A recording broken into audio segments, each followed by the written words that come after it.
Hi, ಹೇಗಿದ್ರೆ ಎಲ್ಲರೂ ಚೆನ್ನಾಗಿದ್ದಾರೆ ಅನ್ಕೋತೀನಿ. So once again welcome to my channel ಮನಸ್ಸಿನ ಮಾತು and this is Lakshmi. So love ಬಗ್ಗೆ ಒಂದೆರಡು ಲೈನ್ಸು. ಯಾರ ಜೀವನದಲ್ಲಿರಲ್ಲ ಕಣ್ರಿ ಲವ್ ಅಲ್ವಾ? ತಾಯಿ ಲವ್, ತಂಗಿ ಲವ್, ಅಕ್ಕನ ಲವ್, ತಮ್ಮನ ಲವ್, ಹೆಂಡತಿ ಲವ್, ಮಗಳ ಲವ್, ಲಿಸ್ಟೇ ಇರುತ್ತೆ. ಮತ್ತು ಮಿಡ್ಲಲ್ಲಿ ಕ್ರಶ್ ಅಂತ ಹೇಳಿ ಬಂದೋಗುತ್ತೆ.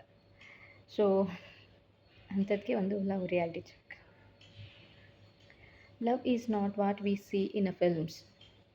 Love is not what we see in a films. Love is not what the poet says. Love is not what the poet says. In reality, love is full of dependency, compromise, adjustments, and love which creates a comfort zone. So ಕರೆಕ್ಟಿನ ಅರ್ಥ ಇದೆ ಅಲ್ವಾ ಲವ್ದು? ನಿಮಗೂ ಇಷ್ಟ ಆದರೆ please subscribe my channel and share it. Thank you. Bye bye.